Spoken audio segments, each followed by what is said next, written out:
నువ్వు మా ఊరు ఎమ్మెల్యేవే, మాకే సమస్య వచ్చినా నువ్వే తెచ్చాలా? నువ్వే సమస్య అంటూ పంచాయతీకి వచ్చావు, ఇదేమన్నా బాగుందా? పెద్ద ఇదేమన్నా నీ బాబు గాడి సొత్తా? అవునరా, నా బాబు సొత్తేరా ఇది. బెత్తరు సోటు పిడికిడు ముద్ద సాలని నా బాబు ఊరికి రాసిచ్చిన సోటేరా ఇది. సరేనయ్యా, ఉండన్నా. అప్పుడు ఆ చెరువు బీడు భూమన్నా మాకు రాసివ్వు. బీడు భూమి దాన్ని పెట్టుకుని ఏం చేస్తావు? దళపతి, ఫ్యాక్టరీ కడదాం, మన ఊరి పిల్లకాయలకి ఉద్యోగాలు ఇప్పిద్దాం, ఏమంటారా? ఊరు కోసమే కదమ్మా. అవునమ్మా, ఊరి కోసమేగా. పని చూపిస్తావు, సంపాదన చూపిస్తావు. ఉన్న చెరువు పూడ్చేసి నీళ్లకాడికి పోతావు. మన తాతలకి ముత్తాతలకి చదువు సంధ్య లేకపోయినా చెట్లు నాటారు, చెరువులు తవ్వారు, దారులేశారు. అవి పీకేసి పూజ చేస్తానంటారంటరా పెచ్చనా. చెరువుల్ని కుంటల్ని పూజ చేసి ఇల్లు కట్టుకుంటూ పోతే వాన పడితే నీళ్ళు అడిగిపోతాయి. నీ నట్టింట్లోకే వస్తాయి. పోనీ 2 ఏళ్ల పాటు వర్షం పడ్డ కొంపలో ఒక్క సుక్క కూడా లేదు, నీళ్ళకాడికి పోతావు. పక్కూరికి పోయి ముస్తెత్తావా? మనిషి కట్టాంటి కదా అట్టకూడదురా. ఇదిగో చెప్తానా ఎనుకోండి, డబ్బులిచ్చి నీళ్లు కొనుక్కునే ఊరు బాగుపడదు. దళపతి, మన ఊరు ఎమ్మెల్యే నాయకుడు తూకంగా మాట్లాడు. నాయకుడా? ఎవడీడ? ఇట చూడు, ఓ తల్లి బిడ్డను కనడానికి 10 నెలలు పట్టుద్ది. ఒకటి డిగ్రీ అందుకోవడానికి 3 ఏళ్లు పట్టుద్ది. ఓ ఇంజనీరో డాక్టర్ అవడానికి 4-5 ఏళ్లు పట్టుద్ది. కానీ ఒక నాయకుడు ఉదయించడానికి ఒక యుగమే పట్టుద్ది. ఒక తరానికి ఒక్కడే నాయకుడు. నాయకుడు అంటే ఆషామాషి కాదమ్మా. ఒక తరం పెట్టుకున్న పూర్తి నమ్మకం. ఆ నమ్మకాన్ని నమ్మకం పూసుకుని పోరా, లేదా అడ్రస్ లేకుండా పోతావు. దళపతి, ఇక్కడ నువ్వు గుడి ఎట్టా కడతావని నేను చూస్తాను. పూజారి తాంబూలం అందుకో. ఇదిగో తెస్తానా. కట్టేస్తారా? వచ్చే శుక్రవారం గుడి కట్టడానికి భూమి పూజ. మొదటి పిలుపు నీకే. నీ చుట్టాలని పక్కాలని అందరినీ తోడుకురా, తినెందురు గాని. ఏం పూజారే? ఏమ్మా, వారం వర్జం పట్టింపులు ఉంటాయి కదా పూజారే. సరేమ్మా, వచ్చే శుక్రవారం లక్షణంగా ఉంది, ఆ రోజే పని మొదలు పెడదాం. మరి ఇంకేంటి, ప్రారంభోత్సవం ఏర్పాట్లు అదిరిపోవాలా. ఇక్కడ కొట్టే డప్పు శబ్దం స్టేట్ అంతా మోగిపోవాలా.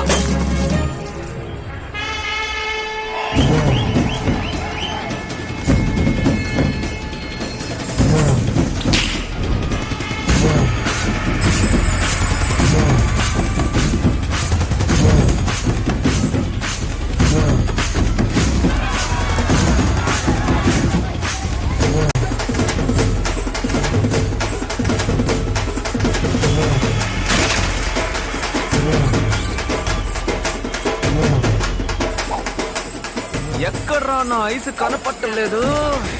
అన్నా, మన సిటీ సిల్కనా? ఓ బాగా నువ్వు చెప్పుద్దావు. సిటీ సిల్క నా ఐసుని చూసా.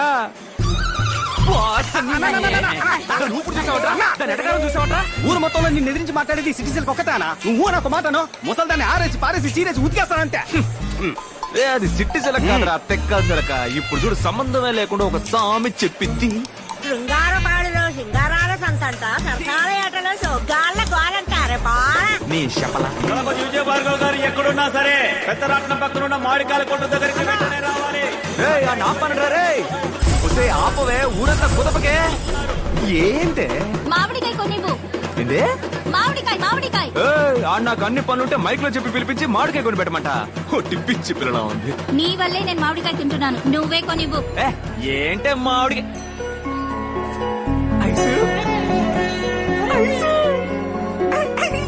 Number on the way. కానీ ఇంకా 18 ఉన్నాయి. మా అమ్మని నేను పోటీలో గెలవడానికి. నేను ఎప్పుడో రెడీ కదా. అది మాకు తెలుసు. వస్తున్నా. యాడికి పోతున్నా? పిల్లలకి అన్నం పెట్టడానికి వెళ్తున్నాను. తర్వాత వచ్చి రుద్దుకుందాం. అయ్యో, రాబోతున్నాడు ఇంకో జూనియర్ సింహం.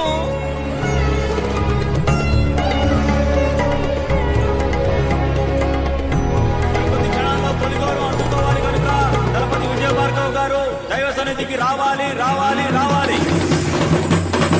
నేను దేవుడికి దండం పెట్టుకుని వస్తాను. బయటికి ఆడుకోండి, టమాటాలు వేస్తాం.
జై వీరభద్ర.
చూడండి, ఎవ్వరు దిగులు పడకండి, మన పిల్లలకి ఏమీ కాదు. రండి, డాక్టర్ గారు వచ్చారు, అందరినీ రమ్మంటున్నారు, తొందరగా రండి. డాక్టర్, ఏమైంది? సారీ, వాళ్ళ పేరేంటమ్మా? స్వర్ణ రాజయ్య డాక్టర్. స్వర్ణ రాజయ్యల్ని కాపాడలేకపోయాం. ఓ 10 నిమిషాలు ముందుగా తీసుకొచ్చుంటే తప్పకుండా కాపాడుండేవాడు. 23 కిలోమీటర్లు డాక్టర్. 10 నిమిషాలు తెమ్మంటే ఎలా తీసుకొస్తాను చెప్పండి? ఏం చేయమంటారు? హాస్పిటల్ సిటీలో కదా ఉంది. అప్పుడు గ్రామస్తులు చచ్చినా పర్వాలేదా? మీ ఆవేశంలో న్యాయం ఉంది, కానీ దానికి సమాధానం నాకు తెలియదు. Sorry.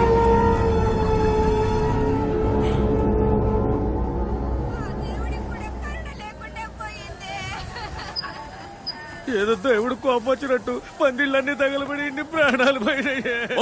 పోయిన గురించి ఆడవడం మారేసి బతుకున్న చూసి సంతోషపడతామయ్యా. అయ్యా, స్వర్ణకి ఎంత వయసు ఉంటుంది? ఓ 8 ఏళ్ళు ఉంటాయా? రాజయ్కి ఓ 12 ఏళ్ళు ఉంటాయా? వాళ్ళు ఏం తప్పు చేశారు? ఈ ఊళ్ళో పుట్టడమే ఆ పిల్లలు చేసిన ఒకే తప్పు. ఓటు పెట్టెలు మాత్రమే మనల్ని వెతుక్కుంటూ ఈ ఊళ్ళోకి వస్తాయి. ఇక ఏవి మనల్ని వెతుక్కుంటూ రావు. ఏం కావాలన్నా మనమే వెతుక్కుంటూ పోవాలి. వడికో ఏరు దాటి 10 మైళ్ళ దూరం వెళ్ళాలి. ఊళ్ళో ఎక్కడ నిప్పంటుకున్నా నీళ్ల బండి రావటానికి అర్ధరోజు అవుతోంది. 1-2కి వెళ్లాలన్నా కూడా ఊరి నుంచి 1/2 మైలు దూరం వెళ్ళాలి. ఇది ఈ ఊరి పరిస్థితి. వాళ్ళకు కావాల్సినవి వాళ్ళ దగ్గరికి వెతుకుంటూ వెళ్తాయి. మనకు కావాల్సినవి ఏవి మన దగ్గరికి రావు. ఎందుకంటే వాళ్ళు సిటీలో ఉన్నారు, మనం గ్రామంలో ఉన్నాం. ఉన్నమాట అన్నావు తల్లే. మనం ఏడుకుంటే ఆదుకునే దేవుడు ఒక్కడ. వెంటనే గుడి కట్టడం మొదలెడదాం. అవునయ్యా. ఇప్పుడు ఇక్కడ గుడి కట్టి ఏం సాధిస్తామన్నా? పోయిన బిడ్డలిద్దరూ తిరిగి వస్తారా మళ్ళీ?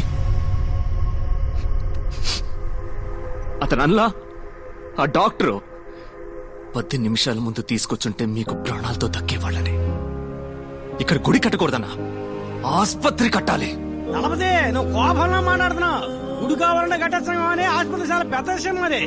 అది సర్కారు వాళ్ళే చేయలేకపోయారు, మనం ఎంత వాళ్ళకి చెప్పు.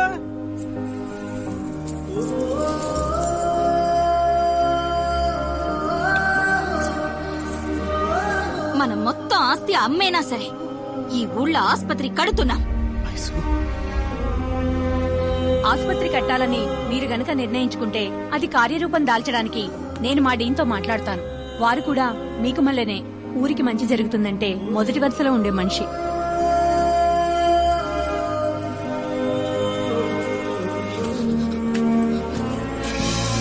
ఇక మన ఊళ్ళో రోగాలు రుష్టులతో ఒక్క ప్రాణం కూడా పోకూడదు. కట్టద్ద ఆసుపత్రి.